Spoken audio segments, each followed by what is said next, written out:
All right, welcome to Smokey Approved Career slash Storytime with Smokey. That's what this is going to be today. I need to do some explaining about the song slash video I just put out, and I figured the best way to do it was to kind of just film a explainer video. So that's what we're doing today. Thank you very much for joining me.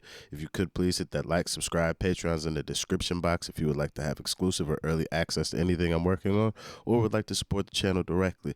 That said, since we're here to talk about my music, we are going to be also promoting my Plastic Pound song and Pull Up. They're both on the channel. And now we can get into the rest of me explaining this one. So I had, it's less than 24 hours at this point, I had decided to just kind of try and find a BTS beat last night at like 2:30, 3:30 in the morning. I wasn't even trying to write songs yesterday. I just sat down and I was working with my boy Coco. Coco left around like I said, like 3:30. So Coco bounces, but we wrote two songs from there. I'm chilling. I'm building a zoot, just trying to kind of like wind down now, trying to get sleepy. And then just something strikes me. Somebody in the comment section was like, yo, you should try and get one of these BTS beats and rap on it. And I was like, maybe. Let's see. But then I forgot about it. And then last night it just struck me, and I remember that comment. So I was like, well, can I find one? And then somebody just so happens to be a nice person and has uploaded the karaoke instrumental for Ddaeng and a bunch of other BTS songs. And I was like, well, God damn it, let's see if I like any of these beats. Just how I do anytime I find a beat. Essentially, if I like how it sounds, I'll probably want to rap on it. So I clicked on a couple of them. They weren't really speaking to me. And I clicked on Ddaeng, and I was like, oh, yeah, this beat was hard as fuck. Like, I really like this beat. So I'm listening, and then I'm just like, ah. And my writing process is just, as soon as I get to the first bar, like if I get a good first bar, I'll then kind of just construct the rest of the song piece by piece after that. So I got the first bar, and then I was like, oh, okay. And this is how we get to where we're at now, where I now have an entire music video that I shot, edited, uh, put out, did everything for in less than 24 hours and wrote the song in less than 24 hours. And now I'm explaining that. So we're going to go kind of not line by line, but like almost line by line so I can explain like my thinking, because I took a lot of time, even though it wasn't that long. It was like an hour maybe to like write this entire thing, but I really took the time and care to kind of try and match my lyrics to what was happening in the original song, but just kind of my way to do it, I guess would be the best way to say it. So yeah, let's get into this one.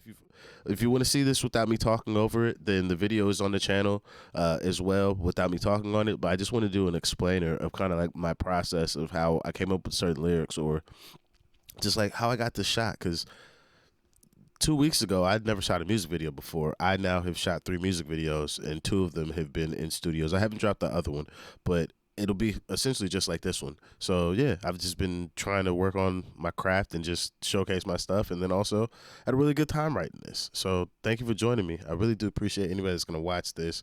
I don't know who will, but if anybody does, shout out to you. But yeah, let's get into this. It's just a little flex. Shout out to the army. Shout out to the army. I hope you like this. It's bone deep more than music. Okay, so the I've really spent a lot of time trying to think like how I would explain each one of these bars if I did stop it. And like, at least for me, when it comes to wanting to work in music, write rhymes, do anything with syncopated rhythm, any of that, like it is truly like on a spiritual level for me. Like it is so deep ingrained in my body and DNA that like doing something musical like is a necessity. Like I have to. Like so it's very true. Like this is bone deep, it's more than music. Respect the name when you use it. This constant work and improvement. What it was, get in tune with it. Culture, clan, that's a dang. Okay, so this first one, I know that his RM's first Ddaeng usage more so means invincible, because I was going back and forth between the lyric video and the DKTV video that was explaining it, so I could understand how I would need to place each one of these Daengs and what needed to precede them for them to have what I needed. But I don't feel like my setup completely works, because I say that's a instead of it ending on Ddaeng like they do, because they have that Usam, Usam, Usam, Ddaeng. and that's why I'm like, it's not exactly the same. So my setups seem a little off to me, but my intention of how I wanted my dangs to work are identical to either RM. Well, I guess, yeah, it's gonna be RM because I rap over J Hope's part too. But the way by the time we get to J Hope's part, I've switched my flow. We winning, you sleep. That's a dang. We keep it, player. That's a dang. Those bad vibes, I don't want them. You can keep. So me having these bad vibes, I don't want them. You can keep them bar was literally I could not figure out any English words that would cross over for that section that they have for that fourth bar of their hook or the eighth bar of their hook. Cause I'm just like, what is that? Like, and I would read it and I'm just like, I don't know nothing. And my brain was not giving me anything. And then I just kept going through it. And then that came in to like fit the space, but it didn't fit the space exactly how I wanted, because also a technique that I use to write this song is, I don't know if anybody else does it, but it's a technique I say I came up with. I have no idea. I've never had any formal like songwriting training in that regard. But when I used to want to figure out how people's songs were written, I would literally sit down and word by word just swap their words for my own so I could figure out and see how the flow sat on the paper. So that's essentially what I did for the hook and then for the first half of the verse. So when I'm doing that and I get to the last bar of the hook and they say whatever they say, I'm just like, and then it's got such a crazy dynamic and tonal shift that I'm like, fuck, like how do I implement something in this space that would feel comparable, that still feels just as good as what they did? And I was just like, fuck, I couldn't come up with nothing. And then I came up with that one. I was like, oh yeah, okay, that works. Boom. Local, dang. So I'm gonna explain all of these. So local is, at least in American terms, like when you call especially somebody that raps, like when you call them local, that's like you're shitting on them, because like, yo, you can only play in your like, what, 25 square mile radius, like that's nothing, like you're local. So, and then how these dangs, from my understanding, are supposed to be they are knocks against myself from the things that other people say outwardly to me. So like, oh, you're just a local rapper, dang. No Where I'm currently at in my music career, I have been offered deals, but I have turned them down, and then I currently don't have one. So like that's another one, like no deal, that's a deal. Dang, you still rap.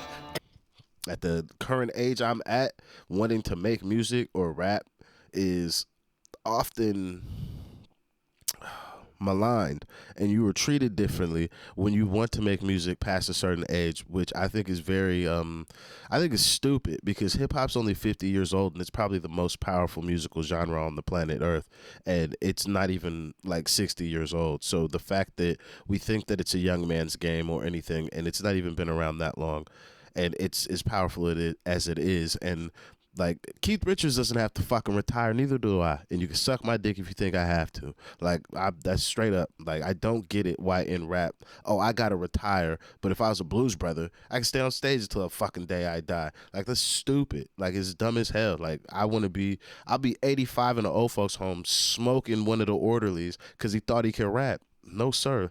Take off my little oxygen mask and smoke that little nigga. Like, no, I will forever be trying to rhyme on a nigga. Dang, Coach Clan. Oh. Those bad vibes, I don't want them, you can keep them.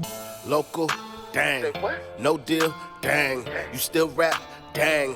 Coach Clan, dang. Okay, so when I wrote the Culture Clan line, especially with some of the people that I had dealt with in America before coming here, and they found out about me coming here and why I was coming here and who I'd be working with, there were and still are a lot of questions about why I would want to even come to Scotland to try and make like rap or hip hop music, or just even to work musically.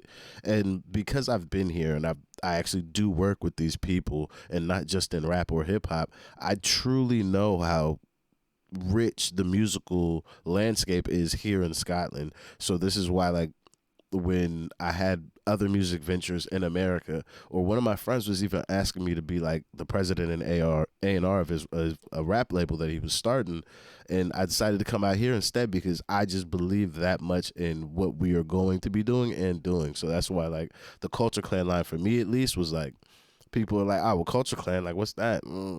Suck your mother. That's what you like. This is going to be something very special long term. Whether or not I'm here for it or not, I just believe in everybody that we do have a part of the crew so much that if I could just get them on path, I'd be happy. I could be mopping floors back somewhere in Austin, Texas. Them boys blow up how I think they should and believe they can. I'm good with it. So that's why I wrote the Culture Clan line for this particular line. Those bad vibes, I don't want them, you can keep them. Local, dang. No deal, dang. You still rap, dang. Culture Clan, dang. Overseas, bang. Independent, bang. I'm doing numbers, bang. Bang. Okay, so the overseas, if you didn't know, if this is your first time ever watching my channel or anything like that, I am an American that is currently living in Scotland, and it is strictly off the strength of my music. Like, that first and foremost is what has gotten me to be able to leave America. So like how I said local in the beginning, I'm now overseas. Fuck are you talking about? Suck my dick, buddy. I'm doing big things. And then I'm independent. I'm not the most wealthiest person. Am I doing the greatest all the time? No. I wish I did have more money. But am I more fulfilled in the music I make and the life I'm living right now than many of the other years I've had prior, having, we'll say, traditional financial stability? 1,000%. 1,000%. I could not put into words how much more I'm fulfilled doing this, trying to make it in a real earnest way again, versus I gotta get up at 8 o'clock in the morning and clock in and fucking water cooler and coffee break talk. Like, what is that? Like, it's drone activity and I don't like it. It really is soul crushing. Like, I promise you, like, I swear I was gonna die if I had to continue to just do that. So that's again why, like, independent, like, it's not going as well as probably everybody else wanted to, but it's going great for me. So that's a bang in my book. Dang, you still rap, dang. Culture Clan, dang. Overseas, bang. Independent, bang. I'm doing numbers, bang. Oh yeah, okay. I'm sorry. I just been so fast in me doing this process to get this song out and everything that I have not even. I don't really know the lyrics, honestly. I'm sorry. So I had to go back for that one. So I'm doing numbers just to kind of give like a brief like show. So I've been doing YouTube less than a year, and in less than a year I've almost done 2 million views in less than that time.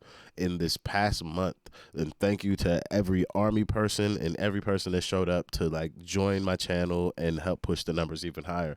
But just January alone, I did over 500,000 views alone in January. Like, I'm doing numbers on YouTube. Am I reaping all the financial success from that? No, because I do a lot more music than anything else. But like, the amount of engagement that I'm gaining and the people I'm getting to talk to is far more fulfilling than like, oh, the money's pouring in. That's why I keep doing what I'm doing in the way that I do it, because I find an enjoyment and a love for being able to actually listen to the music and break it down. So this is again another line where I'm like, it seems very simple, but like, at least to me personally, like, I'm doing better on YouTube than I fucking ever thought I would have. And I started this whole thing with like 72 subs and was like, yo, if I could just get 50 people to watch the first video, at this point, it's ridiculous that I even get people to watch, 100 people to watch it. Like, so thank you. Like, I really do appreciate you guys. So that's really what that line there means for me. Yeah, bang, bang. I'm back in my bag and I want to highlight, I was not paying attention, so I have no idea whose verse it is. But whose ever verse I just copied for that first half of the section, it is a master class on how to shit on niggas with how you flip the dangs and how you just flip like, oh, my life success. Like, oh, all that was bang or dang. Like, oh, BTS, dang. And that's what, I'm international. I'm fucking chart topping. Your mother's mother knows me. Like, I'm up. Like, oh man, that's a great way to flip it. I really did appreciate that. So now, at this point, I feel like I'm doing too much copying while I'm writing. So now it's time for me to inject a little bit more of my own individual rhyme styles on this song. So I kind of did that in the beginning of the very beginning of the song. But then now at this point, it's going to be all mine until the hook comes back in. And then again, that's just BTS. And that's just me flipping their work. But this, everything from here on, that's all me, buddy. Well, it's all me before, but it was influenced and structured based off of BTS's. That's a dang. Those bad vibes, I don't want them, you can keep them. Local, dang. No deal, dang. You still rap, dang. Culture clan, dang. Overseas, bang. Independent, bang. I'm doing numbers, bang. Bang, bang. I'm back in my bag and I'm out on the flex. It's 4 in the morning, I'm still in the kitchen. That's pure facts. I swear to God. Just in case you don't understand why I'm saying I'm still in the kitchen, like I'm still up cooking, like I'm still cooking, working on this music. Is my still in the kitchen? So it was really 4 in the morning. It's not been 24 hours. It's now 12:39 a.m. GMT time in the United Kingdom. It has not been 24 hours, and I have written, recorded, fucking filmed, edited, and uploaded an entire song in that amount of time. That's crazy to me. I've never done that before, ever. So I was up, I was grafting last night, and then all day today. Still I ain't overseas, bang. Independent, bang. I'm doing numbers, bang. Bang, bang. I'm back in my bag and I'm out on the flex. It's 4 in the morning, I'm still in the kitchen. Still I ain't made it on TV yet. Got a long way to go like BTS. So this is a double entendre. It seems so simple. This is one of the hardest bars that it took me to actually be able to structurally formulate for the song, because I wanted the punch to be BTS, but it also couldn't be whack, at least to me. So the got a long way to go like BTS is in a reference to, firstly, me, because the line prior, I still ain't made it on TV yet. Not yet, but maybe one day, man, I'll make it on TV. But until then, I got a long way to go like BTS. How this turns into an entendre is, if you know what's going on with BTS, until 2025, we got to deal with them man going to the army and whatever other fuckeries or bullshit might pop up in between there. So this is why not only do I got a long way to go, but BTS got a long way to go. So this is again why it seems like it's a shitty bar, but it's actually a quite simplistic entendre, and that you will only be able to understand if you watch this, or you're already tapped into the BTS universe or your army, and you get like, oh, like maybe he's doing X, Y, and Z. You're correct. You're correct. I was doing X, Y, and Z. Ain't made it, doing numbers, bang, bang, bang. I'm back in my bag and I'm out on the flex. It's 4 in the morning, I'm still in the kitchen. Still I ain't made it on TV yet. Got a long way to go like BTS. Ain't met an MC that can beat me yet. I ain't worried about that, need to get more checks. So, the line before, I ain't met an MC that could beat me yet. I still feel that way. I don't give a fuck if I think somebody makes some really good music. I smoke a nigga. I still feel that way. I don't care. I don't care. I don't care. It's how I personally feel. So that's how I feel. However, I've also matured past that state when it comes to music, despite still carrying that chip on my shoulder. That shit really don't make you nor break you. And long term, that does not help you make better songs. And honestly, most people don't really care about the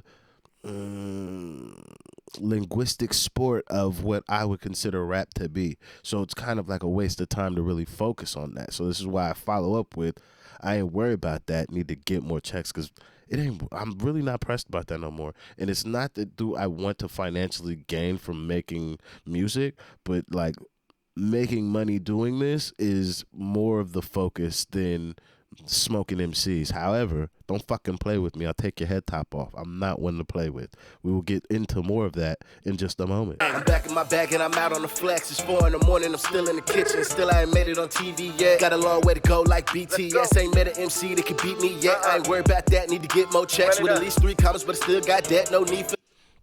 All right, so with at least 3 commas, but I still got debt, is I would love to make $1 billion. My company or clothing line is called $1 Billion Plot. Like, I would really love to make $1 billion, but currently, keep it 100. Man, ain't got no money like that. I got debt. I'm trying to make it, baby. So that's why I said this in the bars, because I'm trying to keep this as grounded as possible while also being as braggadocious as I am, because I just spent a section of the verse talking quite recklessly about other rappers, and then to kind of just bring it back down to earth, because we just went from man would like to get a check with $1 billion to, but let's keep it real though, John.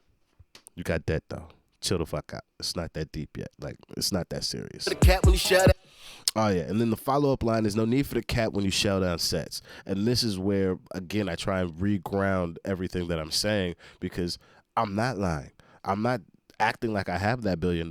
I just said I still have debt. There's no need to lie in the rhymes that you make when you can actually shell. And what that means is when you can actually rhyme, I was able to talk about how I have debt and financial issues, and then to end it with, oh, I don't have to lie because I'm a really good rapper. That's all that line means. But how does it sound to the ear? Sounds really good. Kitchen, still I ain't made it on TV yet. Got a long way to go like BTS. Ain't met an MC that can beat me yet. I ain't worried about that, need to get more checks. With at least 3 commas, but I still got that. No need for the cap when you shut down sets.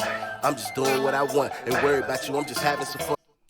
So this is, I would have to say, partially influenced by listening more to BTS and just kind of also maturing past a place where I, as an artist, just always, especially as a rapper, really felt like I had to try and always be the most syllabically affluent. I had to also take myself far more seriously as a rapper than I probably should have.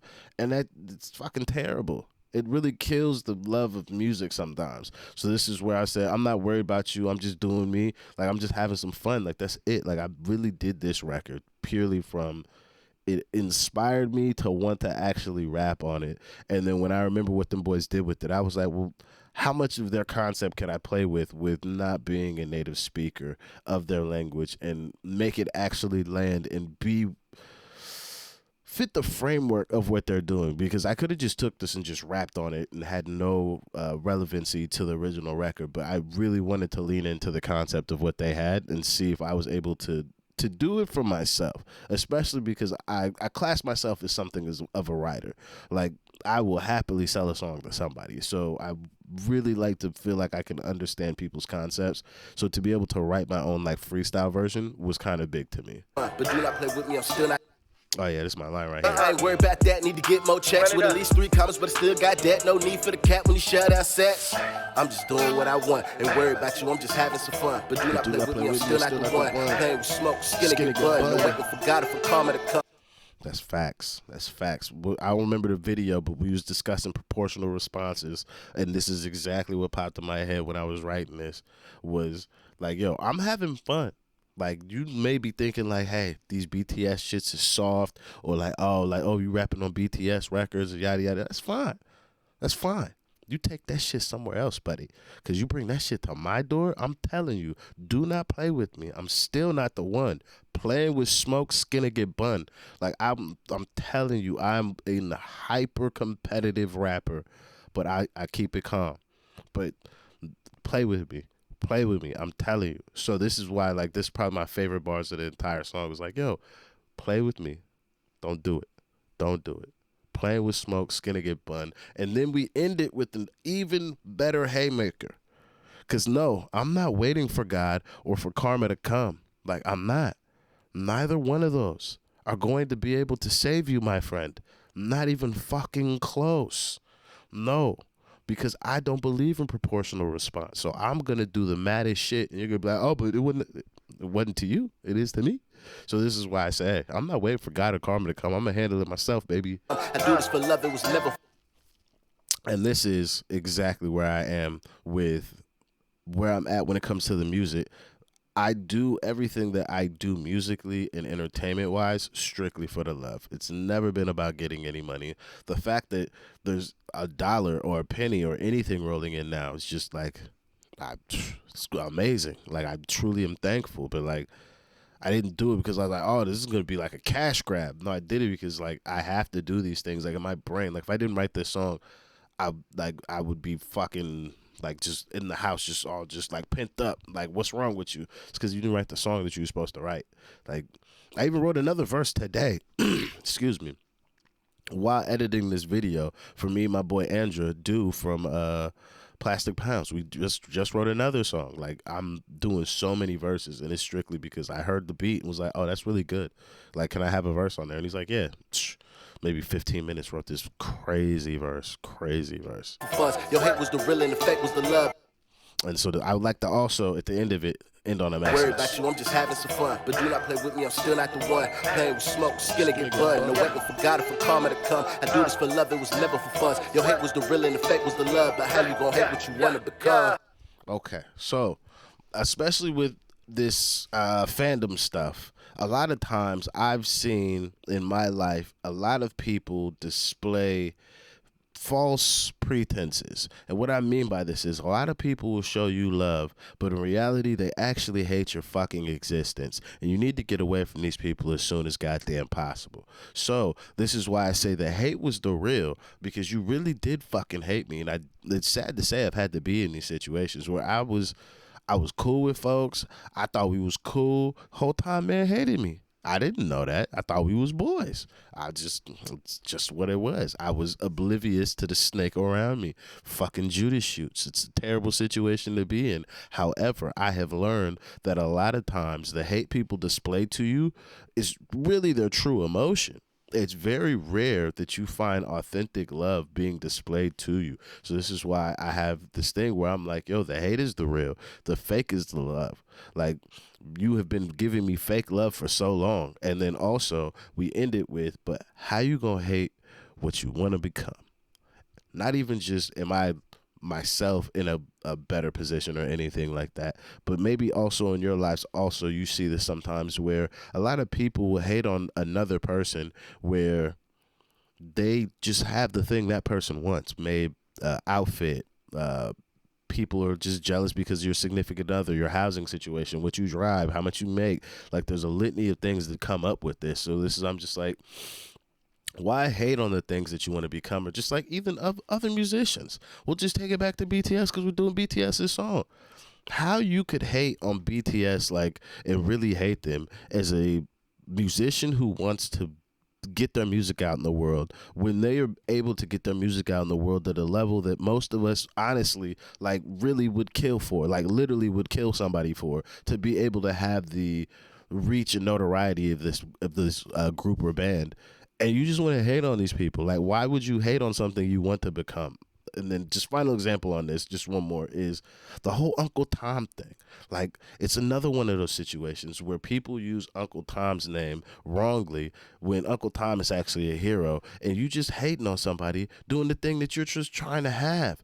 Like, it doesn't make sense. It's so stupid to me. Like, I don't get it. I really don't. I don't. But that's what this line means, and then we just get back into the hook. So, I let it go. No weapon for God or for karma to come. I do this for love, it was never for fun. Your hate was the real and the fake was the love. But how you gon' hate what you wanna become? Culture, clan, that's a Ddaeng. We winning, you sleep, that's a Ddaeng. We keep it, player, that's a Ddaeng. Those bad vibes, I don't want them, you can keep them. Culture, clan, that's a Ddaeng. We winning, you sleep, that's a Ddaeng. We keep it, player, that's a Ddaeng. Those bad vibes, I don't want them, you can keep them. Okay, and then it's gonna just show this. It's the, ooh, I thought I was so cool when I did that. Bow. All right, and then it just says, "Oh, thank you for watching stuff and all that." But yeah, this is fuck man. I made my own explainer video way longer than it probably should have been. But yeah, I really wanted to explain everything that I was thinking, what I put into this song, all the effort behind it, because I really did enjoy this. I might do another one. I don't know if I'm gonna do a full video like everything like I did this time, but like this one just. First time doing it, felt special, felt like I did a pretty good job. So like, hey, hopefully you guys enjoy it. Hopefully nobody wants to take my head top off or doing a remix to this song because you guys love BTS so much. But yeah, this was totally in homage. Shout out to them, man. Not just the rap line, but the entire group of BTS. Stay safe out there, Jin, and thank you guys very much for joining me. And hey, I really do appreciate each and every one of you. I'll see you on the next one. Peace. I'm out of here.